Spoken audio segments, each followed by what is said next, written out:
Hello, my name's Anna, and this is the story of how I smiled through the most brutal betrayal I never saw coming. At Christmas dinner, my own parents leaned back in their chairs, sipped wine, and said, "You'll never own anything here." The room laughed. I swallowed my pride like a dry piece of turkey, but what they didn't know was, I wasn't just going to fight back. I was going to rewrite the entire story. They thought I'd beg. Instead, I disappeared and came back with something stronger than revenge. Want to know what that was? Snow drifted against my windshield as I steered down the quiet suburban street. Christmas Eve in Chicago always had that hush right before families sat down to eat. But for me, the stillness carried something heavier. I hadn't been back to my parents' house in years.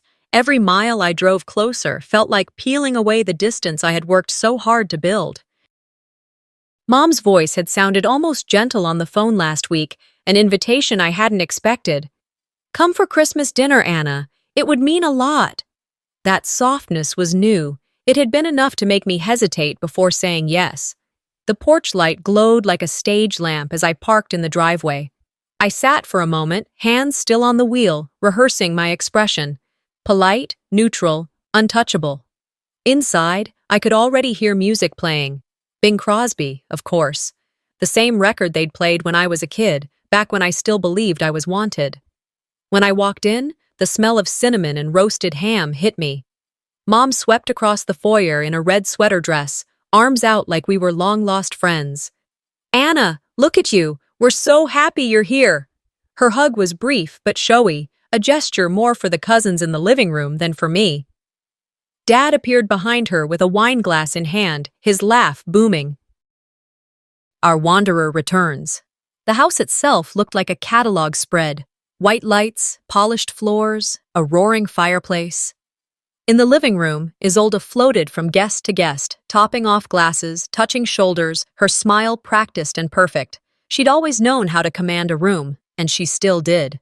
She caught my eye, that small upturn of her lips that meant she was winning again. I slipped off my coat and followed Mom toward the dining area. The long mahogany table was set for 12. Silver chargers, folded napkins, a garland running down the center. Every seat had a little name card except one. Off to the side, near the back door where winter air leaked in, sat a low chair, not even at the table, but at a folding tray. Mom patted it. "That one's for you, honey, closest to the kitchen so you can grab things if we run out." My smile held. Inside, the words landed like a stone. The helps chair. The youngest, the extra, the one always at the edge. I slid into it, smoothing my skirt, pretending it didn't matter. Dinner began with toasts and Isolde's stories about her job at the bank, her new condo downtown. Dad nodded, proud, glancing at me only when he refilled his glass. Lucian cracked jokes about his side hustle flipping houses, and everyone laughed. I sipped water and let my eyes travel over the candles, the china, the faces so sure of their places. Then Dad raised his fork and cleared his throat. "You know," he said, voice carrying, "this house has been in our family for 40 years, and some of you will inherit a piece of it someday." His gaze slid to me, a glint of amusement. "Not you, Anna.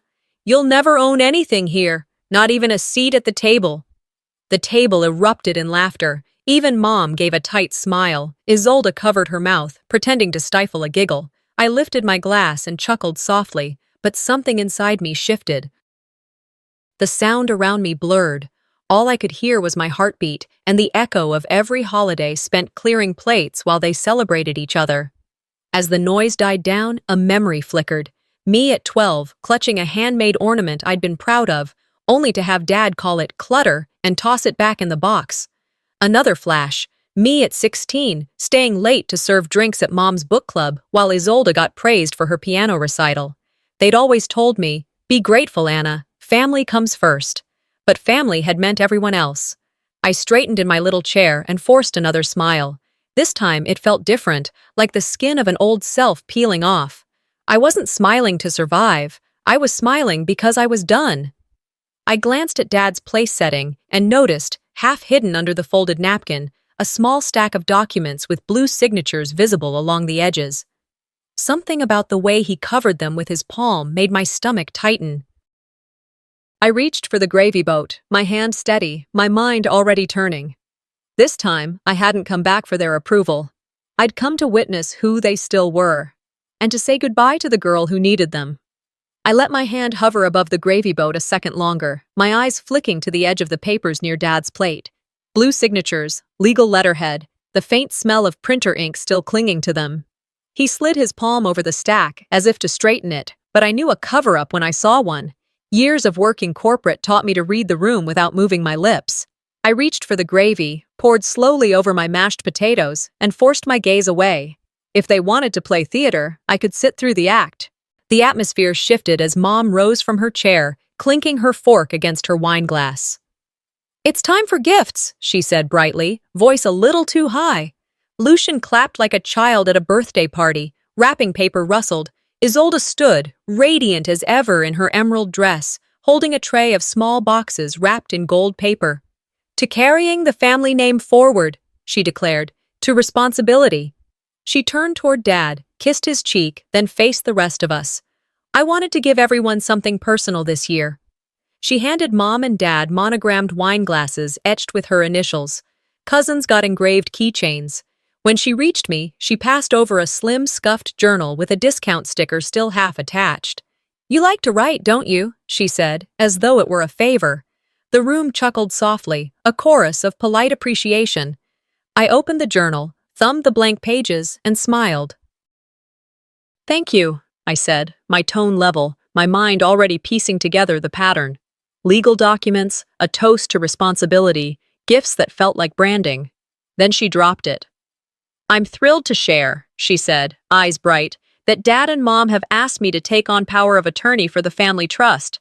I'll be overseeing the estate from now on." Applause erupted. Lucian whistled. Mom dabbed her eyes with a napkin. I took a sip of water, throat dry but steady. So that's what the papers were, not just Christmas cheer. A coronation, my sister's triumph staged at the table where I sat by the back door like hired help. Mom leaned forward, voice syrupy. "Honestly, you've always been the real big sister, Isolde. So capable." She turned to me with that same practiced smile. "Not everyone is made for responsibility, honey." The sting hit like cold air, but I kept my expression neutral. "Of course," I murmured, setting my glass down. Inside, a different voice spoke. "Remember when you were the one cooking and driving them to appointments after Dad's surgery? When you balanced their bills, did their laundry, held the house together? None of that ever made you responsible. It made you invisible." Lucian leaned back in his chair, smirking. "You're quiet tonight, Anna. Cat got your tongue?" I met his eyes. "Just listening." Dinner stretched on. Isolde detailed her promotion, Dad bragged about her financial genius, and Mom chimed in with stories of our future. Not once did anyone mention the months I'd spent here taking care of them while they recovered, or the job I put on hold to do it. It had become family folklore that Isolde handled everything. When the plates were cleared, I rose automatically, stacking dishes, carrying them to the kitchen. The tile was cold under my heels. Isolde lingered in the dining room, laughing with Dad, glass of wine still in hand. She didn't move. As I scrubbed a stubborn gravy stain from a plate, Dad appeared behind me, chuckling. "You're still the best at cleaning, Anna. Some things never change." I set the plate on the rack, dried my hands slowly, and turned to face him. "Some things do," I said lightly. He didn't catch it, or pretended not to. I returned to the dining room and caught my reflection in the window. Hair neat, smile intact, but my eyes different. Not hurt. Calculating. The journal lay on the table where I'd left it, its half-peeled sticker catching the light. A cheap prop in their little show. Mom called from the living room. "Anna, could you bring more coffee?" I glanced at Isolde's untouched plate, at Dad's guarded stack of documents. For years I'd complied, played the easy daughter. But tonight, something solidified. I brewed the coffee, placed the pot on a tray, and walked slowly back into the room. Their voices swelled and dipped around me, plans for renovations, talk of new investments, jokes about our future. I set the cups down one by one, my movements deliberate. Lucien grinned. You're good at this. Maybe you should cater our meetings. I smiled faintly. Maybe. When the last cup was poured, I excused myself, stepping into the hallway. The grandfather clock ticked. My fingers brushed the journal's rough cover, then the cold edge of the back door. My pulse steadied, and with it, a thought as clear as the winter night outside. They had just shown me the battlefield. I wouldn't forget the layout. The house had gone quiet after midnight. The laughter and clinking dishes had faded into muffled TV noise upstairs. I slipped off my heels and moved barefoot down the hallway, careful not to let the old floorboards creak. The back of the house smelled faintly of pine cleaner and cold metal, the scent of a place rarely opened. My eyes fixed on the garage door, paint chipped near the knob, a space they had always told me was off-limits, except for Christmas decorations. I knew better. I paused, listening. Upstairs, a faucet turned on, someone brushing their teeth. I waited for the sound to stop. Then I reached for the brass knob, cool under my palm, and twisted slowly. The hinges moaned softly, but didn't betray me. The door swung inward. The garage was darker than I remembered, only a thin strip of moonlight coming from the small window near the ceiling. I flicked on the overhead bulb and was hit with the dusty scent of cardboard and motor oil. Rows of labeled boxes lined the far wall. Bicycles we'd outgrown leaned like skeletons. In the corner, an old freezer hummed. My gaze caught on a medium box near the workbench, black marker in my mother's handwriting. Anna, do not open. I crouched, heart steady, and dragged the box toward me. The tape peeled off easily, like it had been waiting to be torn. Inside lay a stack of sealed envelopes with my name, postmarked years ago. College letters, scholarships, all the schools I thought had ignored me. On top of them sat a tin of old watercolors, the ones I used to keep under my bed, and a bundle of childhood drawings tied with string. I swallowed hard, fingers trembling, but not from fear. Beneath the drawings lay a velvet pouch, empty. A folded note stuck under the string caught my eye. I opened it carefully. My grandmother's handwriting, unmistakable. This necklace is for Anna on her 18th birthday. Promise me she gets it. It wasn't there. I sat back on the cold concrete, the overhead bulb buzzing faintly.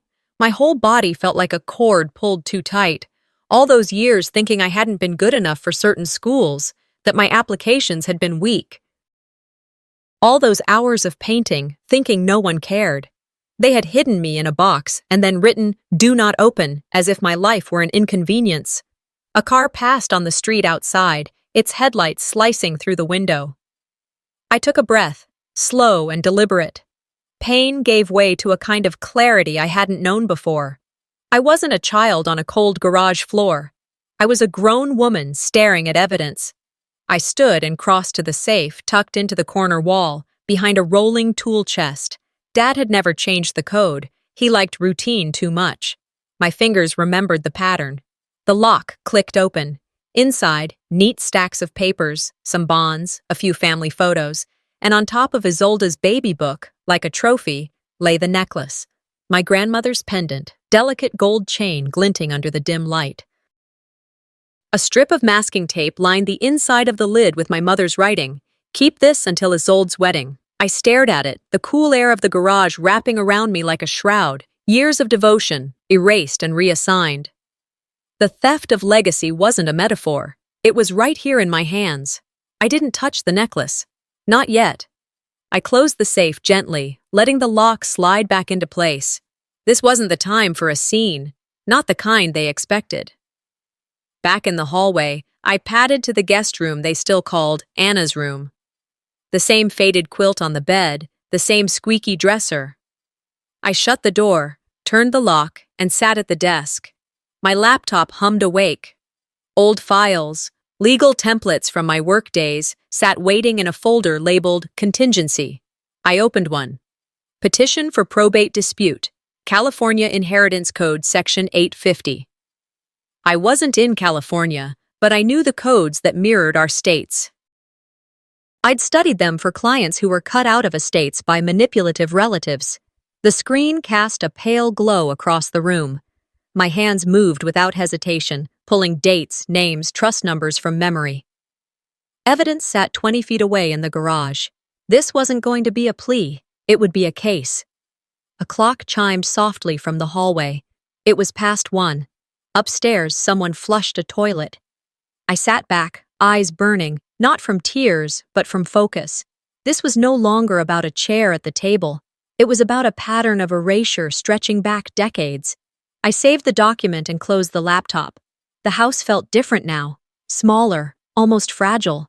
Tomorrow they'd serve breakfast and smile, thinking they'd cemented their plans.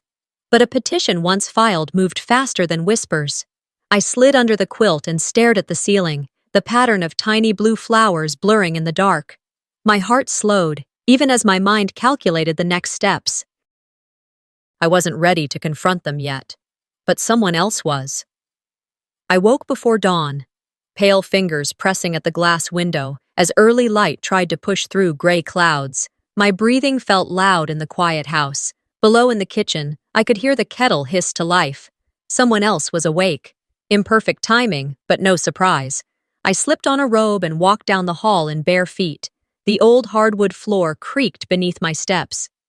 In the kitchen, I found Mom stirring coffee, steam dancing from the mug. She glanced up. Surprise flickered across her face, then a quick smile. Before I could speak, a knock came at the front door. "Who in the world?" Mom muttered, clutching her robe. I joined her in the foyer and opened the door. Standing there was Aunt Seraphine, her presence startling in this house I had long avoided. Her coat was heavy, her eyes serious. She carried a sealed envelope. "I needed to see you," she said quietly, glancing at Mom. "I brought something your mother left for you, should things ever turn difficult." She handed me the envelope, and for a heartbeat I didn't feel my fingers. I led her to the living room. The blinds were still drawn, the decorations glowed like wary watchers. Seraphine's lips pressed into a line. I took the envelope, the parchment thick, edges worn. "Wait here," I said to Mom, who hovered at the doorway. She nodded, retreating upstairs. "Anna," Seraphine began softly, "I kept this all these years." She sat across from me, gaze firm. "Your mother asked me, if ever the time came, to deliver it, no questions." My fingers tingled as I broke the seal and pulled out a folded letter, aged and fading. In Mother's handwriting, "You were never meant to be an afterthought. I asked your father to keep this house equally between you and your siblings. If that didn't happen, fight for your share." My throat tightened, my lip trembled.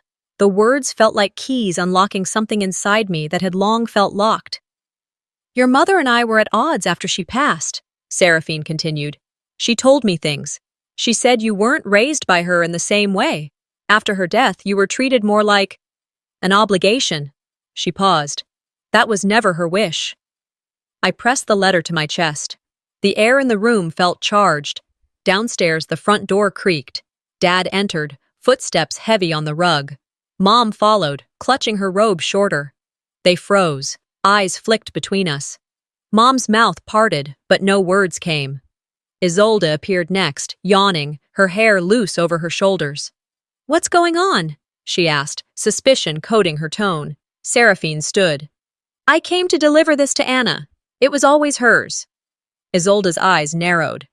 "What trick is this?" she said. Dad's face went ashen. Mom's eyes darted. I remained seated, folded the letter slowly, as though it were fragile. "No trick," I said. "A promise fulfilled." Breakfast followed. Scrambled eggs, bacon, toast. The chatter was stiff, polite, coffeed. Isolde extolled her upcoming investment retreat in Napa. Dad cleared his throat, announcing a trust restructuring meeting to take place January 1st. "We're moving forward," he said. "New plans." I nodded, keeping my face calm. Inside, a fuse lit. Seraphine slipped me an affidavit she'd carried in her coat. After breakfast, I excused myself to my old room. I locked the door, set the envelope and affidavit on the desk. The glow of early morning filtered through the curtains. I opened my laptop, logged into the legal files I had kept in reserve. I uploaded the new affidavit into my probate file. Beneath Mother's letter, Seraphine's statement would serve as evidence. A single line in her letter haunted me. If he was unfair, burn the house down. Not literally. I typed that into a new notes file, not as threat, but as metaphor. My resolve hardened. They would meet January 1st. They would face me, and whoever believed they could erase me would find I had already returned. I stepped onto the back patio just as the first fragile light of dawn began dissolving the brittle crust of frost from the grass. My slippers crunched faintly against the boards, the air sharp enough to sting my lungs. I wrapped both hands around a heavy ceramic mug, the rising steam curling against my face like smoke from some private fire. The coffee was dark, bitter, grounding, but the email sitting in my inbox made it taste like ash. The invitation from Dad's lawyer glowed unread, subject line sharp as a blade, notice of family trust meeting, January 1st. I hadn't opened it yet. I didn't need to. Its presence alone loomed like an exam I hadn't agreed to take, but was required to pass. New Year's, the first day of a clean calendar, and already they were drawing battle lines. Behind me, through the kitchen window, I caught faint shapes moving. Mom slicing fruit, her wrists quick and practiced, the knife tapping rhythmically against the cutting board. Isolde humming some tune under her breath, light and careless, like someone who'd never been ignored or excluded. Their voices drifted into the still morning air, soft, almost conspiratorial. I drew in one last lungful of cold air, set the mug gently on the porch rail, and walked inside. The kitchen heat met me first, cozy and fragrant with citrus peel and toasted bread, but the warmth was superficial. Their eyes lifted at once when I entered, and in those eyes I read surprise, tension, calculation, a pause just long enough to remind me I wasn't expected in their rhythm. We ate in pieces, leftover turkey folded into thick sandwiches, mashed potatoes reheated in a ceramic dish, cranberry sauce clinging to spoons. Conversation carried itself in waves, talk of after-Christmas sales, of Isolde's vineyard retreat in Napa. Such a reset, she said, rolling the word like a pearl in her mouth, of Dad's plan to remodel the basement into a wine grotto. They laughed, they gestured, they built a world where I was audience, never participant. I listened, I sipped, I nodded once or twice, neither eager nor aloof, just steady. When the chatter dipped into that small lull families always have, the moment between one anecdote and another, I placed my fork carefully on the plate. I stood. Before New Year's, I said. My voice was low, firm, not loud, but enough to still the hum. I want to make something clear. From under my arm, I pulled 2 sheets. I placed them flat in the center of the table, my mother's letter, her handwriting fragile but undeniable, and Seraphine's sworn affidavit. The sound of paper on wood cut sharper than cutlery. I've hired an estate attorney, I continued, every word measured. I will attend the trust meeting, with counsel, and if necessary, I will take this to court. The silence that followed was instant, electric. A flush climbed across Mom's cheeks. She inhaled sharply, clutching her napkin like it might steady her. Dad's fork slipped, clattering against porcelain before he caught it. Isolde leaned back, eyebrow arched, a small smirk playing at her lips as though amused by my performance. And Lucian barked out a laugh, harsh and short, a sound meant to slice. Okay, he said, spreading his hands in mock surrender. Dramatic much? I didn't flinch. I held his gaze until the smile in his eyes flickered and faltered. You think this is drama? I asked evenly. No. Drama is noise for show. This is truth. I've always had a voice.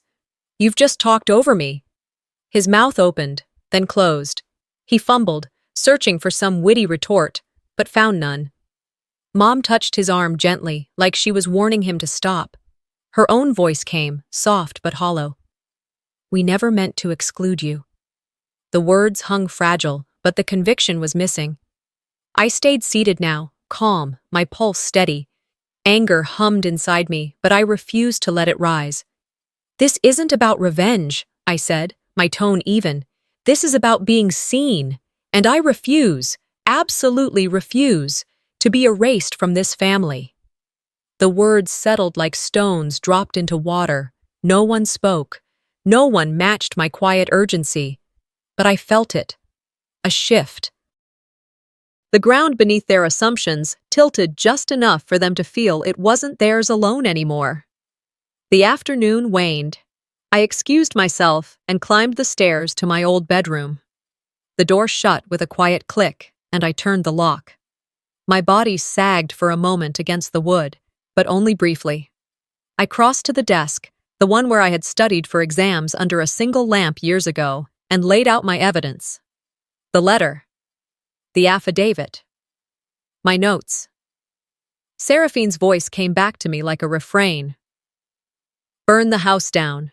Not literally. I wrote the phrase on a sticky note and pressed it to the edge of my laptop screen. A reminder.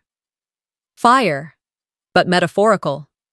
Exposure, not destruction. Through the frosted window, I watched snow begin to drift, flakes quiet as ash. They fell steady, layering, softening the edges of the yard. I whispered to myself that day, a vow. They think silence means weakness, but silence has been my preparation. I will show them truth. I opened my laptop and began assembling a folder. Family trust documents, grandmother's original will, the letter fragment, Seraphine's testimony, legal statutes pulled from the state probate code, every item cross-labeled, backed up, encrypted. I worked methodically, each keystroke like a hammer in the foundation of my defense. Later, when I descended the staircase, I walked into the living room. All eyes pivoted, silence stretched again. Some of them expected tears, others expected rage. I offered neither. I simply stood with the folder at my side, shoulders square. Lucien leaned back in his chair, voice mocking. So you're really going through with this? I don't need your permission, I replied simply. His smirk faltered. Isolde's face tightened. Dad shifted in his seat, as though the couch had suddenly become uncomfortable. Mom's gaze wavered. Something flickered in her eyes, regret maybe, or the first recognition that they had underestimated me. I didn't wait for their response. I turned, folder in hand, and walked away. The air in the house had changed, heavy, charged. They would see me again on New Year's Day. They would have no choice but to reckon with me. Lucien's smirk had a way of settling into the room like a bad smell, confident, cheap, the sort of expression that believed it could bully an evening back into safety. He leaned forward, elbows on the table, eyes bright with mischief. "What's next, Anna?" he said, as if I'd announced I was taking up knitting or joining a book club.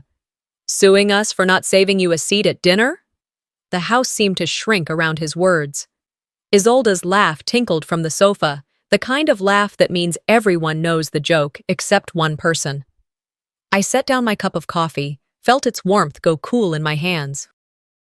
For a decade, I'd practiced composing myself in moments like this, smiles that didn't give anything away, small talk that changed the subject, but something different had been building for weeks, like a frost line that finally decided to crack. "Let me be clear," I said, standing faster than I meant to. The chair scraped back. The sound was louder than it should have been in the closed room. I could see the surprise ripple across their faces, Dad's brow folding, Mom's fingers tightening around a napkin, Lucien's smirk twitching. My voice was steadier than I felt. This time, I'm not asking for fairness. I'm demanding it. I set the folder on the table. Inside were photocopies, file-stamped notices, my mother's letter folded carefully, the affidavit Seraphine had handed me in the quiet of that morning. The paper smelled faintly of old ink and lemon-scented dust. I kept my hands flat on the folder, like that would steady whatever came next. Isolde stepped forward, polished and luminous in that way that made people assume she wore her life like a ribbon. "Anna?" she started, voice syrupy, as if soothing a fretful child. "This isn't about drama," I said, cutting across her. "It's about facts. There are documents. There are witnesses. I will be at the trust meeting with counsel. If the trust has been altered improperly, if documents were signed under pressure or misrepresentation, I will pursue every legal avenue." I let the words settle between us. Lucien scoffed. "You're tearing this family apart," he said, leaning in as if he could push me with his tone. I looked at him for a long second. "No," I replied. "I'm holding a mirror to what this family has always been. You're the ones who never faced it." My gaze moved through them all, to Dad, who had always deferred to Isolde, to Mom, who smiled to keep the house intact, to Isolde, who had been allowed to remake truth to fit her story. No one answered. The house hummed, quiet, brittle. I walked out toward the front door, deciding I needed air. Snow had fallen in the night and packed itself across the driveway in a soft sheet that made everything quieter. The cold hit my cheeks, and I welcomed it. I grabbed a stick from the landscaping near the porch and drew a line in the fresh snow right at the edge of the porch. It was a childish gesture in one sense, but the line looked clean and irrevocable in the white. I drew it deliberately, slow strokes, thinking about boundaries and the clarity a visible mark brings. "This is my line," I said, when I returned to the group, hands pressed firmly into my pockets as if rooting myself to the spot. "Cross it again, and I'll drag all of you into court." The sentence landed hard. It wasn't a threat so much as a declaration of intent. Clear, adult, enforceable.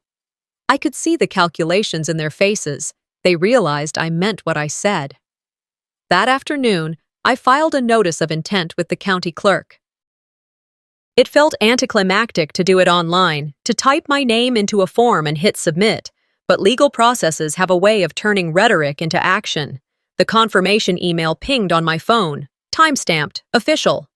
I printed the confirmation and slipped it into the folder I kept in my bag. There is a curious power in civics. A stamped form can change how people behave more than a shouted accusation ever could. Back at the house, I found Isolde still lounging as if nothing had shifted.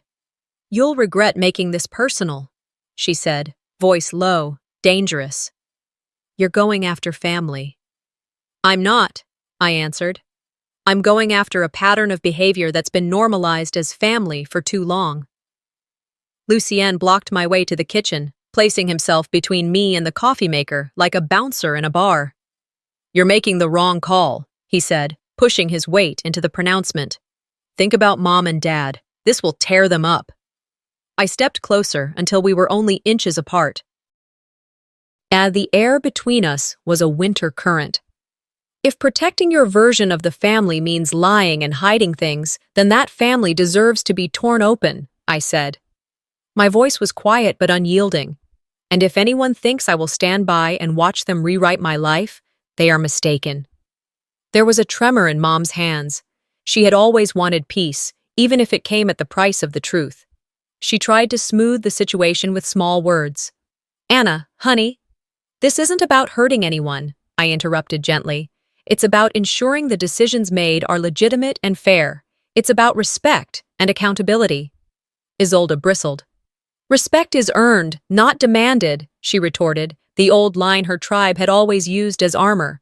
"Respect is also given by those who act with integrity," I said, "and right now, the record is thin." Lucien snorted and turned away. He was used to his role, mockery as defense, sarcasm as shield, but his posturing didn't unsettle me. I'd been underestimated my entire life. There's a clarity that comes from being constantly surprised by people's assumptions about you. I knew what they expected. I also knew how to use procedure to correct a narrative. I stepped out to the driveway again, the same line visible at my feet like a seam joining two fabrics. Snowflakes landed on my coat, transient and cold. I thought about all the small erasures, not being invited to parent-teacher nights when I was younger, my scholarship letters tucked away and forgotten, the necklace hidden in a safe. Those acts had accumulated into a quiet argument against my existence in that household. They were not grand theft or violent. They were subtler. Omission, misattribution, rearranging memory to fit a version of family that excluded inconvenient truths. When I went back inside, Seraphine was waiting in the hallway. She appears at odd hours, unstarched, blunt, a woman whose life choices had cost her a seat at many tables but given her the independence to speak plainly. She touched my arm. "You did right," she said. Her voice was small, but there was steel underneath it. "You made a line they can't simply ignore." "Thank you," I said. Evidence and allies both. It felt vital to have one who remembered things differently. Isolde found an escalated level of venom. "You're trying to ruin us," she hissed. "You want to make us look bad in front of the family, the neighborhood. Think about appearances." I thought about the countless appearances that had kept me small. "I've thought about them," I replied, "but I owe myself more than a polished facade." I stepped closer to the coffee table and placed my hand on the folder again, which felt like holding a small, heavy anchor. "This isn't about vengeance. It's about the truth." The afternoon dissolved into a tense quiet. They tried to make small talk, to fill the room with harmless noise, the weather, an upcoming community bake sale, the neighbor's new dog. But the air had a different flavor now, a charged hush that comes before a storm. I watched their mouths move and listened to the hollow ring of their conversation. By dusk, I had called my attorney and set our first meeting. She was a no-nonsense woman I'd met once at a community seminar for elder law and estate planning. We had kept in touch. When I spoke to her, I felt oddly relieved, as if moving from private grievance to structured action gave my anger the shape it needed. She used measured language, statutes, and precedent, and told me what evidence would matter, how to document misappropriation, what to expect in discovery. Legal talk has a way of making things less personal and more procedural. It was a relief. That night, I lay awake thinking about lines, literal and figurative, and the forces that make some people believe they can redraw other people's lives without consent. People who manipulate histories, move heirlooms, tuck away letters for the convenient moment when forgetting is useful. Those people rely on inertia. They count on others accepting the story they tell. I'd drawn one small line in the snow that afternoon. It had been a symbol, an act anyone could mock. But the notice in the county clerk's system, the affidavit from Seraphine, and the letter from my mother were not symbols. They were records. They were weight. And once documents acquire weight, they change the ground. I slept at last with plans rattling in my head and a quiet certainty settling in my chest. I wasn't naive enough to think this would be easy, and I wasn't petty enough to want to humiliate anyone for the sake of a victory. I simply wanted to be accounted for. In the basement, the furnace kicked on with a groan. Somewhere in the neighborhood, a truck passed, its tires hiss whispering through wet snow. The house creaked and settled. Outside, my line in the snow waited, pale and precise, visible to anyone paying attention. When Isolde thought sending a private investigator to dig into my past would scare me, she forgot one thing. I had nothing left to hide. I woke to a soft, deliberate knock on my apartment door. For a moment, I stayed still, listening, wondering if it was real or just a dream lingering in the quiet of dawn. Outside, the sky pressed gray against the bare winter branches, heavy and unmoving, like a blanket pulled too tight. When I finally rolled over and checked my phone, my chest tightened. There it was in my inbox, a letter I hadn't expected, a formal complaint filed with the court. Its language was cold, sterile, designed to wound while pretending to be professional. They were questioning my mental fitness. I sat up slowly, the words blurring for a second before they snapped into focus. Allegations that I was unstable, incapable of managing finances, unfit to make decisions on my own. Each line was dripping with legalese, cloaked as concern, but the sting was sharp. They had chosen their first weapon. Not the courtroom, not open confrontation, but rumor. And they had chosen me as the target. I forced myself to move. My apartment kitchen was small, beige walls and a second-hand table pushed against the window, the kind of space that held more silence than laughter. I set the kettle on, spooned coffee into the filter, and tried to steady my breathing. The ritual helped. Pour, wait, sip. But my mind was racing. I reread the letter at the table, tracing every line, memorizing every accusation. It was flimsy, yes, but not harmless. They weren't playing for truth. They were playing for perception. The first call I made was to my attorney. She picked up on the second ring, her tone brisk but alert, as though she'd already been expecting this escalation. "They've started," I said without introduction. "There's a smear campaign underway." "Tell me everything," she replied. I described the letter, the allegations, the implication that I was delusional. When I finished, there was a pause, not long, but heavy. Then her voice came, firm as stone. "Send me every shred of what they've put forward. We'll file a motion to quash and begin preparing a defamation claim. Their own words will become our evidence." Her calm steadiness poured into me like steel.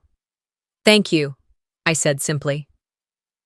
Later that morning, I drove downtown, the streets wet with melting snow, cars sending up spray as they passed. In the courthouse parking lot, I sat for a moment with the folder in my coat pocket.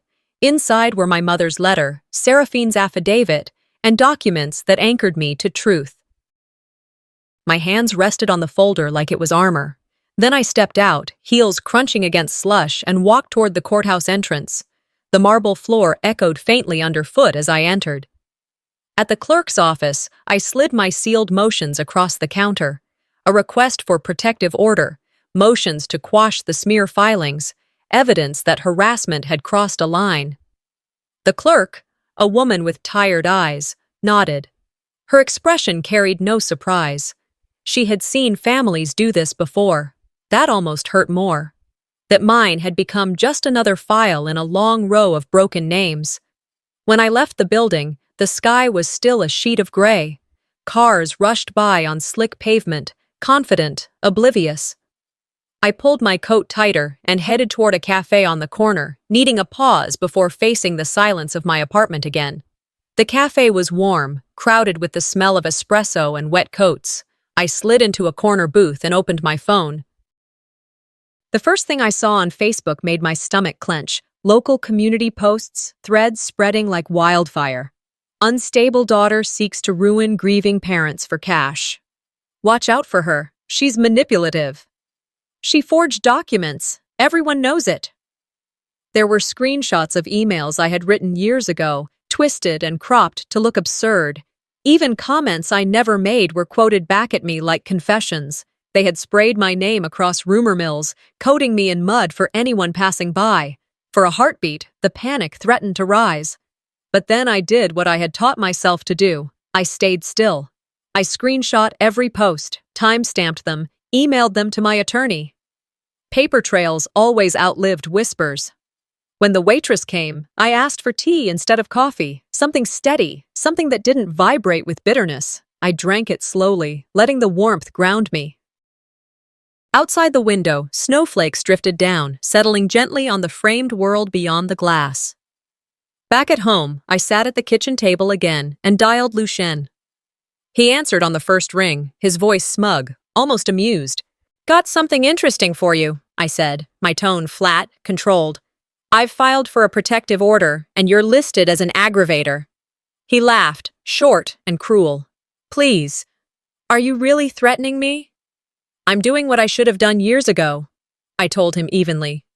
"If someone publishes lies about me, they'll own the consequences." The line went dead. He had nothing left to say. Not long after, my phone buzzed with a text. "Isolde, why are you making this so ugly? You're hurting people." I stared at the words for a long time. I typed a dozen replies, erased them all, then finally wrote, "I won't go quietly. I'll go legally." I hit send. That evening, Mom called. Her voice, usually so sharp, now trembled. "Anna, sweetie, stop this. Please. We don't want to fight you." The ache that should have broken me didn't. Instead, my words came calm and steady. "Fighting isn't what I want," I said. "I want the truth. If I have to bring everything into the light to make it real, then that's what I'll do." She whispered my name, but I ended the call. The apartment fell back into silence. I turned off the lamps, sat in the dark with only the faint glow of the muted TV and the pile of documents on the coffee table. The day weighed on me, but not like a burden anymore.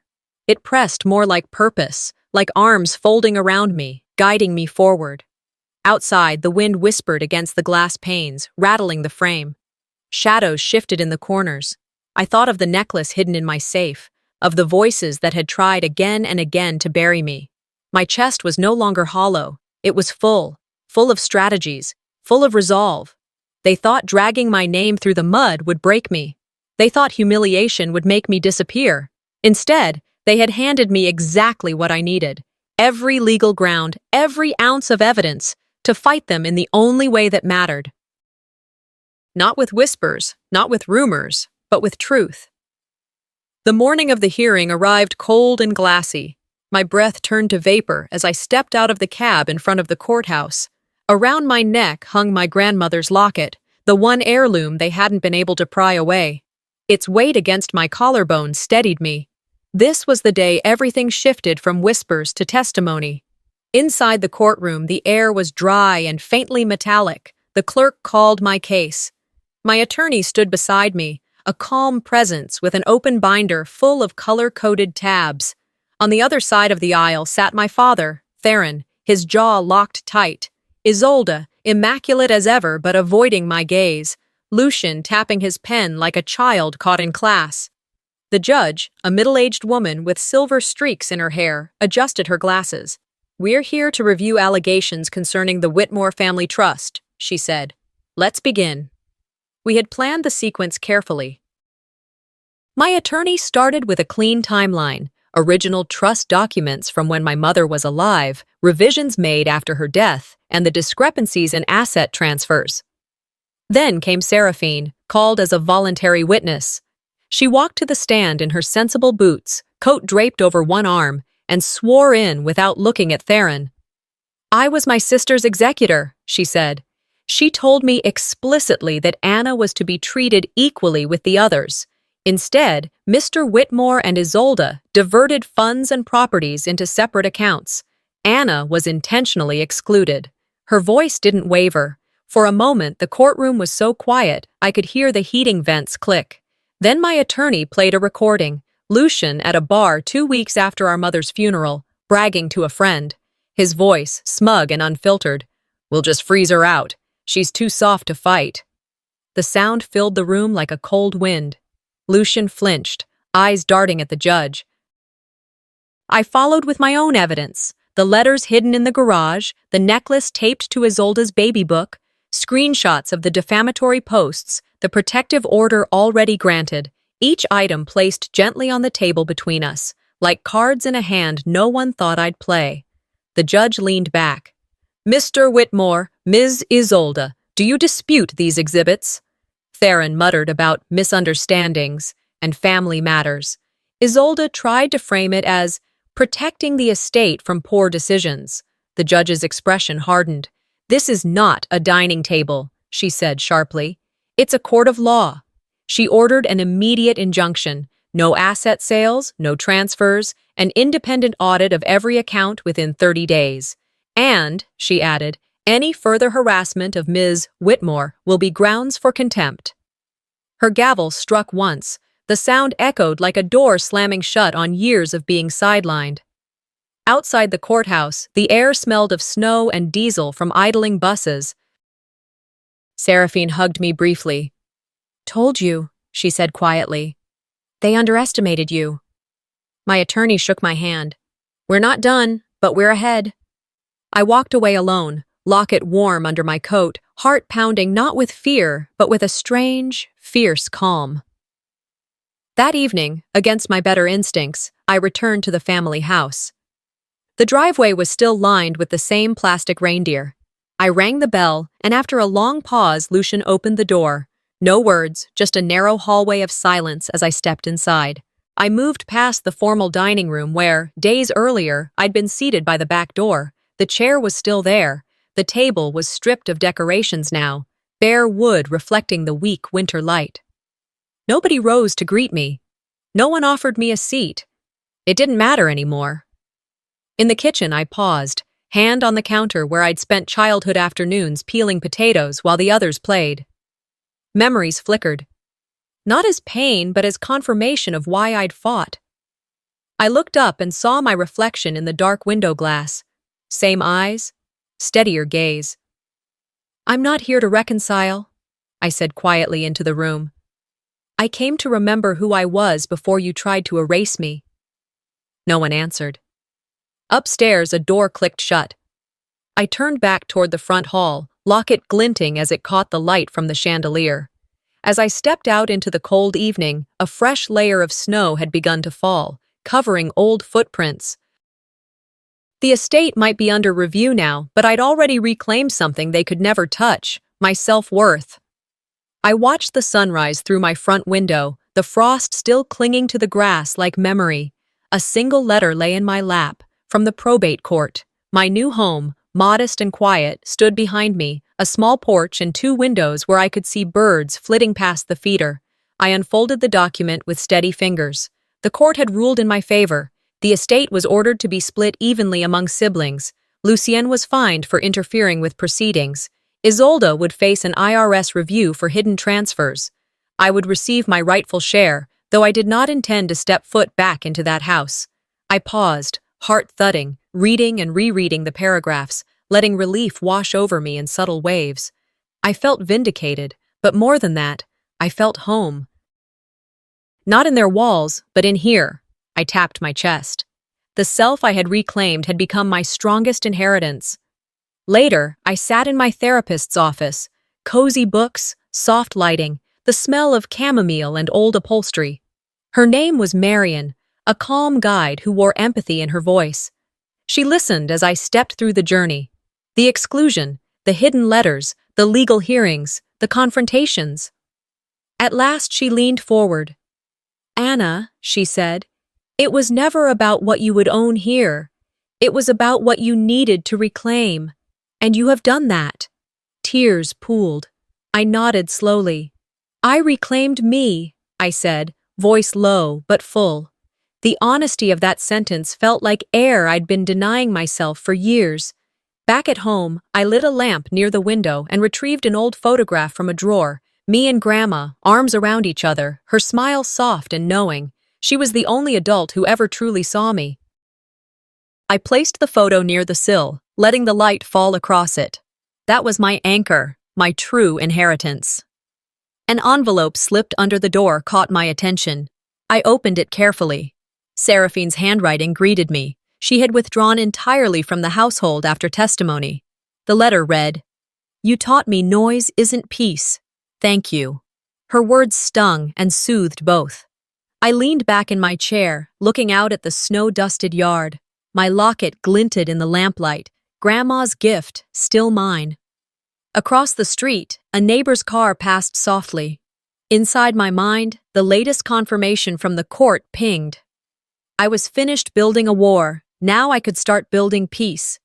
They said I'd never own anything here. Turns out, they were right. Because I built something better somewhere else. Sometimes, what we inherit isn't land or money. It's the weight of silence, the scars of dismissal, and the strength it takes to break free from both. Anna's story is not just about reclaiming an estate. It's about reclaiming herself. So let me ask you, have you ever been written off by your own family?